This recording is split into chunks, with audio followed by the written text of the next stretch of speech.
Buddy Lemons, driver on San Angelo Fire Department. I drive the heavy rescue truck. Chad Graves, Lieutenant Rescue Truck. Doug Taylor, hostman on the rescue truck. We're dispatched to the rescue that was a couple miles south of Miles.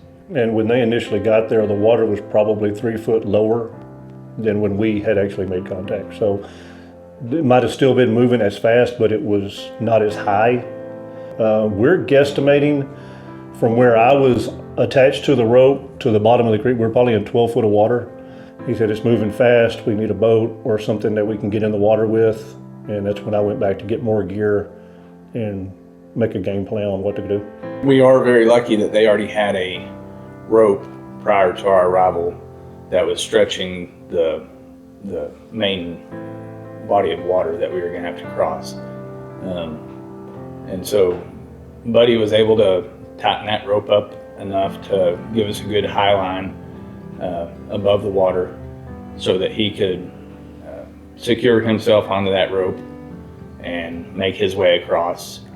He also had a rope attached to the back of his life jacket that is actually meant for, that life jacket is meant for this purpose of us doing these rescues. And they would either pull me across or I would hand over hand coming back. The line they had on me was basically a backup line. That way if something happened and I couldn't bring myself back or I needed to get back in a hurry, they could just pull me across. I think we made 10 or possibly 12 trips back and forth across the rope. There was 7 people in the tree. Everybody had to go get personal contact and then let them come back across. Honestly, the adults, keeping them above water wasn't that hard because they have the instinct to stay above water. So we were floating pretty well. I just had a hold of them and they were essentially pulling us across. The one that really had me worried was the baby, the 3-year-old, because essentially I had to lay her on my chest and I had to stay on my back and keep her out of the water.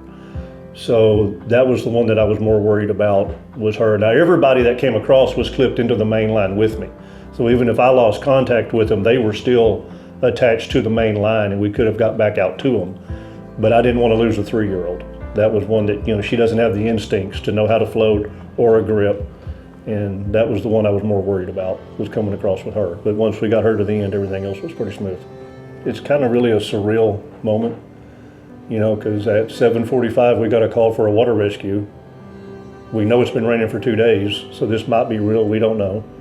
You get out there and for basically 2 hours of our life, it was a very serious situation.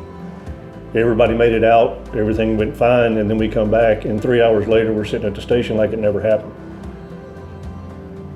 And then the clouds clear and there's no rain and you look around now and it's like you have no idea these things even happened, Been on 19 years and that was, you have kind of another respect for, more respect for water than what you did when we started. I mean, we've done, like I said, water rescues around town since I've been on, and usually it's walk out to someone, maybe throw a rope, if that.